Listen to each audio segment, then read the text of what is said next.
Purposely. Your life, God's purpose. Listen at purposely.com. You ever just see a meme and you just stop? You stop scrolling, you take a screenshot because the words are so powerful. Listen to what stopped me in my tracks the other day. Jesus treated Judas so well that none of his disciples were able to detect that it was Judas who would betray him. Now that's what I call loving your enemies. Welcome to the Bible for Busy People. I'm Erica, and if you're here, I just want to say, well done you, because you are brave. You are choosing to lean into the teachings of Jesus, and this is one of the hardest things our Lord asks us to do, to love the people who hurt us, to love the people we don't like, to love the people we just don't wanna. We're like little toddlers going, no. And the Lord is saying, yes, I know this is good for you. Full disclosure, I don't really want to think about these things.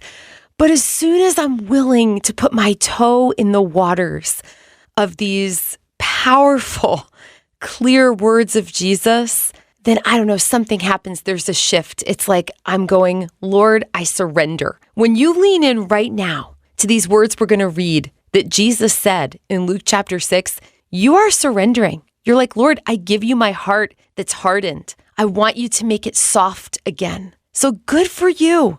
Our Lord set the example for us, and he has promised to help us to do the hard things. So are you ready?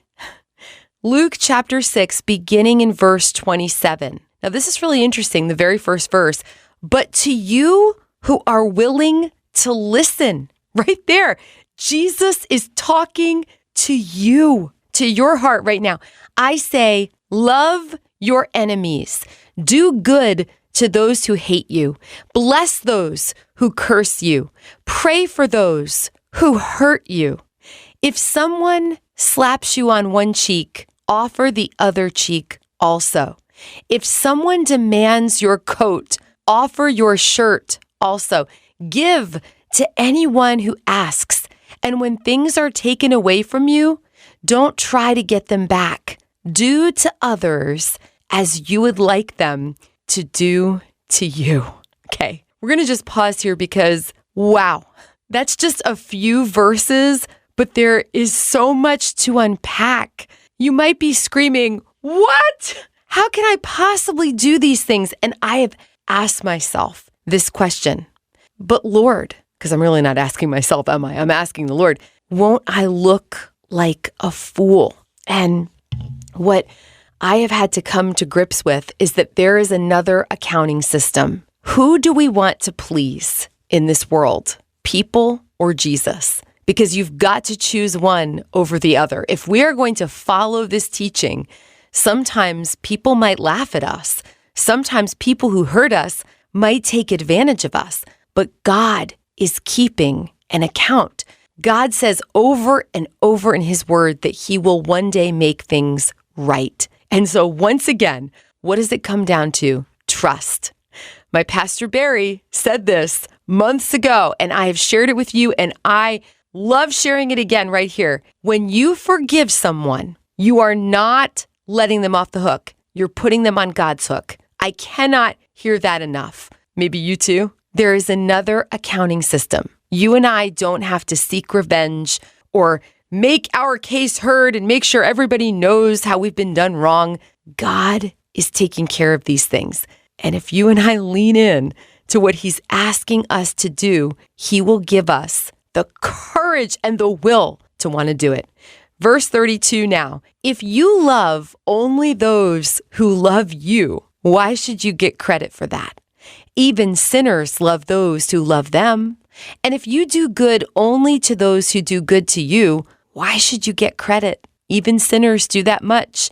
And if you lend money only to those who can repay you, why should you get credit? Even sinners will lend to other sinners for a full return. You know, if we're going to follow these words, we're going to become more holy. I know that's a loaded word. Do you know that holy means set apart? When you and I made the decision to follow Christ, we were set apart. We're different. And we should stand out in the best of ways. Somebody should look at us and go, I want that, right? We should be more loving than anybody else because we have received more love than anybody else. So yeah, doing these things, you might look weird. You might look different. I encourage you to try. 35 now. Verse 35 now. Love your enemies. Do good to them. Lend to them without expecting to be repaid. Then your reward from heaven will be very great, and you will be acting as children of the Most High, for He is kind to those who are unthankful and wicked. You must be compassionate, just as your Father is compassionate. Just wow, right? When you and I love our enemies, when we do good to those who hurt us, we are going to receive a reward. And Jesus just told us that it will be very great. But even better, it says we're going to be acting like children of the Most High.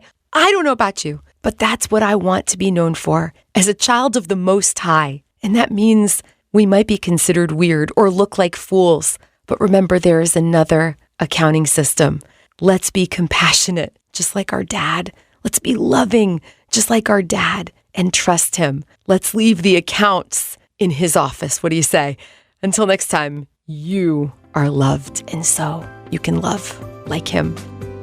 Thank you for making time for the Bible for Busy People today. If being part of this community is a blessing to you, it's super easy to share this podcast with someone you love. We're all about spreading the hope of Jesus like butter. So if you've got a moment to write a review, boy, we'd really appreciate that. Maybe you need a little prayer today, or you're ready to take that next step with God. I invite you to check out our show notes. You're going to find lots of encouragement there. This podcast is one branch on a tree called Purposely, a podcast network designed with practical podcasts to help you find and thrive in God's purpose for your life. If you've got a pulse, you've got a purpose.